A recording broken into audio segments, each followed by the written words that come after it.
Hello!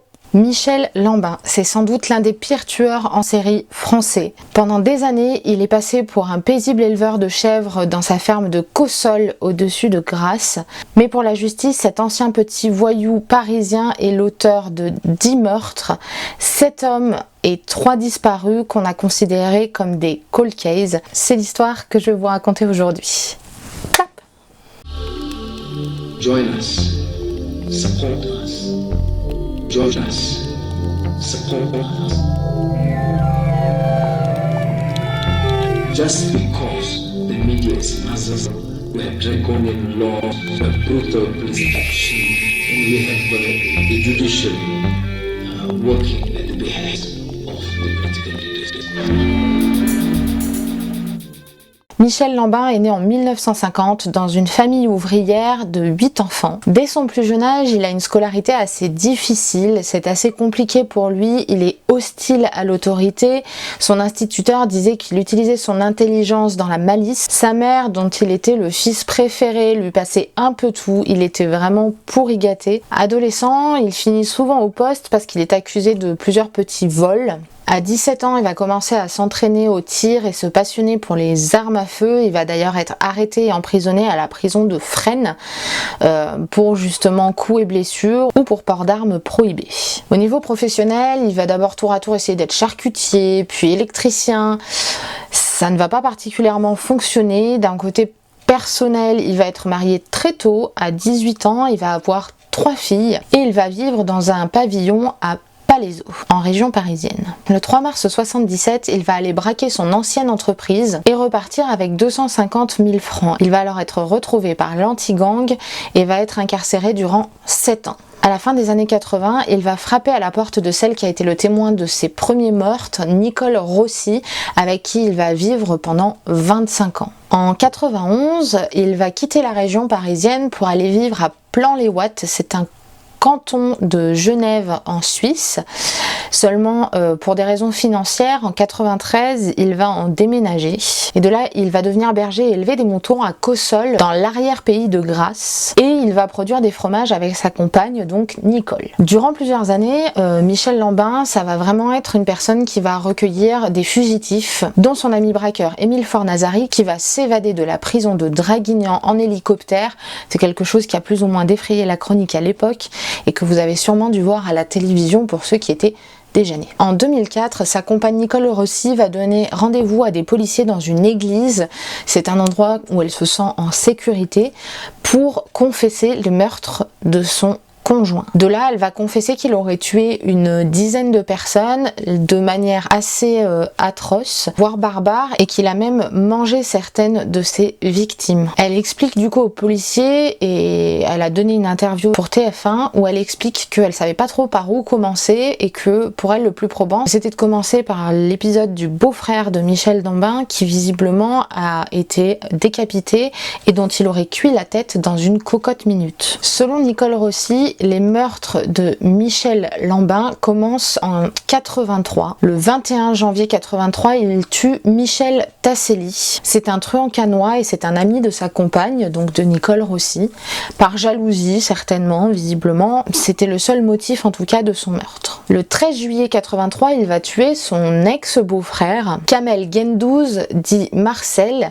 Et justement, comme je vous l'expliquais, c'est cette personne-là qui va être décapitée et dont la tête va être cuite à l'occasion d'un repas entre amis en présence de Nicole Rossi et d'un autre ami dans le 15e arrondissement de Paris. L'ami qui était présent ce jour-là et qui lui a prêté la cocotte minute pour faire cuire la tête de Marcel expliquera qu'il se souvient encore de l'odeur pestilentielle de la cocotte minute après avoir cuit la tête. Le 18 octobre 83, il va tuer son ex-codétenu Christian Lepage, dit le garagiste, à Champigny pendant qu'il travaille dans son atelier, pour la simple et bonne raison qu'à l'époque ils ont joué au poker l'un contre l'autre et que Christian Lepage aurait fait perdre 600 €. Le 29 octobre 83, il va tuer Jean-Jacques Villet, qui est donc un ami de Christian Lepage, en le piégeant dans un guet-apens et en crevant les pneus de sa voiture. Jean-Jacques Villet s'arrête alors pour changer la roue de sa voiture et se fera abattre par 2 motards. Le 23 décembre 83, il va tuer Walter Barbet à Cagnes-sur-Mer. Puis le 6 janvier 84, il va tuer Christian Salmon, qui est justement un ami de sa précédente victime, qui visiblement est le nouveau compagnon d'une de ses maîtresses. Christian Salmon, avant de décéder de ses blessures, désignera Lambin comme étant son agresseur. À l'époque, Lambin va être défendu par le très connu maître Vergès, qui va le faire acquitter par la cour d'assises de Paris. En 2001, son ami Émile Fornazari va, comme je vous l'ai expliqué, s'évader de la prison de Draguignan avec 2 autres détenus, Jean-Félix Leca dit Le Corse et Abdelhamid Carmous, qu'il va loger chez lui dans sa ferme de Cossol et qu'il va héberger le temps qu'ils puissent, selon en tout cas les dires de Nicole Rossi, retomber sur leurs pattes et se réintégrer à la société. À ce moment-là, il cache un autre petit voyou de 22 ans, Farid Erachi. Cet homme-là, sa mère ne cessera de le chercher, on ne le retrouvera jamais. Le 6 décembre 2002, Michel Lambin tue Robert Ludy, un gardien d'école d'Antibes de 33 ans, sous prétexte qu'il est trop proche de l'ex-compagne de son ami Fornazari. Il abat Robert Ludy de 2 balles dans la tête dans sa voiture. En juillet 2004, il va assassiner un repris de justice, Jean-Yves Guéret, qui est une personne avec qui il aurait dû faire évader quelqu'un de prison et se partager un certain butin. Comme il n'a pas voulu partager ce butin-là, il s'est dit que c'était beaucoup plus simple de le tuer. Pour revenir un peu sur les explications qui ont été données par Nicole Rossi quand elle a avoué les crimes de son compagnon à la police, elle expliquera par exemple que Lambin aurait tué Marcel en pensant que c'était lui qui l'avait dénoncé pour le vol de son ancienne entreprise. Farid Erachi aurait été tué lui de 2 balles dans la nuque. Elle explique qu'il l'aurait traîné avec un crochet de boucher pour pouvoir le démembrer avant de le faire disparaître, et la seule raison évoquée est celle de lui voler de l'argent. Elle va expliquer aussi que le Corse avait assisté au dépeçage de Farid et qu'il en avait été tellement dégoûté que Lambin pensait que s'il se faisait arrêter par la police, il allait le vendre, et donc il a préféré là aussi le tuer dans une des caravanes sur le terrain vague de la ferme, et il l'a abattu de plusieurs balles. Pour ce qui est de Jean-Yves Guéret, celui avec qui il aurait dû faire évader quelqu'un de prison et se partager un butin de 28 000 €, lui, il a été retrouvé justement sur le terrain de la ferme, enterré sans pieds. Nicole explique qu'elle pense qu'il lui a coupé les pieds pour éviter à son fantôme de revenir. Et c'est justement ça qui va rendre crédibles les aveux de Nicole, c'est le fait d'avoir retrouvé le corps de Jean-Yves Guéret sur la ferme de Lambin. Enfin, Nicole va expliquer que durant ces 25 années où elle a vécu avec Michel Lambin, elle l'a vu à plusieurs reprises, je cite, bouffer des morceaux de ses victimes avec de l'ail et du persil. Elle racontera que plusieurs fois il lui a dit que cette viande-là était totalement différente d'une viande animale et que c'était beaucoup plus délicat. Même elle aura mangé des parties de ses victimes sans le savoir. Elle va expliquer, selon elle, que Lambin est vraiment le mal incarné, que c'est un fétichiste, que c'est quelqu'un qui conserve toujours quelque chose du corps de ses victimes. Si ce n'est pas la tête, c'est les pieds. Si ce n'est pas les pieds, c'est autre chose. À son premier procès en 2009, Michel Lambin, il est défendu par quelqu'un que vous connaissez tous maintenant puisque c'est notre ministre de la Justice actuel.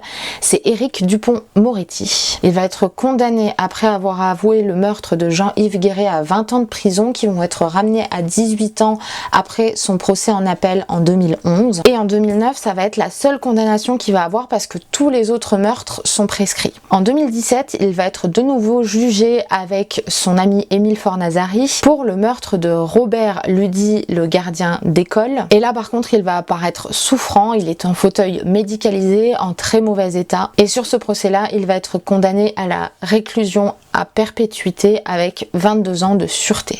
Aujourd'hui, Michel Lambin a 70 ans, il continue de purger sa peine dans une prison française et son ex-compagne, elle, est libre. Elle n'a pas particulièrement été inquiétée, elle n'a pas été soupçonnée visiblement de complicité ou de non-dénonciation. Bref, elle s'en sort finalement pas si mal, même si elle explique elle-même qu'elle ne pourra jamais oublier ses 25 ans et la peur qu'elle a pu ressentir pendant ces 25 ans. Le petit bilan de cette histoire, c'est que je pense que vous n'aviez pas forcément entendu parler de Michel Lambin, qui n'est pas très connu et qui est pourtant vraiment un des plus grands tueurs en série français, c'est-à-dire que rares sont ceux à qui on peut imputer une dizaine de meurtres. Et pourtant c'est quelqu'un dont on n'a pas forcément entendu parler, ni dans les journaux télévisés, très peu dans la presse écrite, mais c'est quelqu'un de très intéressant parce que c'est rare d'avoir vraiment un tueur en série. Alors on est entre le tueur en série et le tueur à gages, mais vraiment il a été qualifié de tueur en série. On en a eu très très peu et pour le coup je trouvais que c'était intéressant de vous faire partager cette histoire là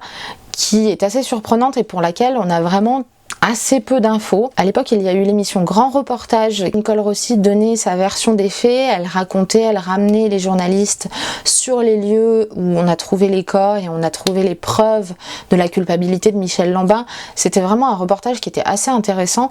C'est dommage parce qu'on ne le trouve plus en replay et à ma grande déception parce que du coup on a vraiment très peu d'informations sur le net, en tout cas sur Michel Lambin, alors que je pense qu'il y a beaucoup à dire et certainement beaucoup plus que ce que je vous ai raconté. Bref, en tout cas c'était l'histoire que je voulais vous raconter aujourd'hui et j'espère qu'elle vous aura plu. Si c'est le cas, n'hésitez pas à vous abonner, à activer la cloche des notifications et à me laisser un petit commentaire juste en dessous. Je suis toujours sur les réseaux sociaux, Instagram, Twitter, bref, je vous dis à très bientôt, prenez soin de vous. Bye.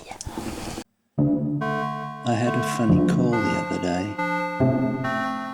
He said,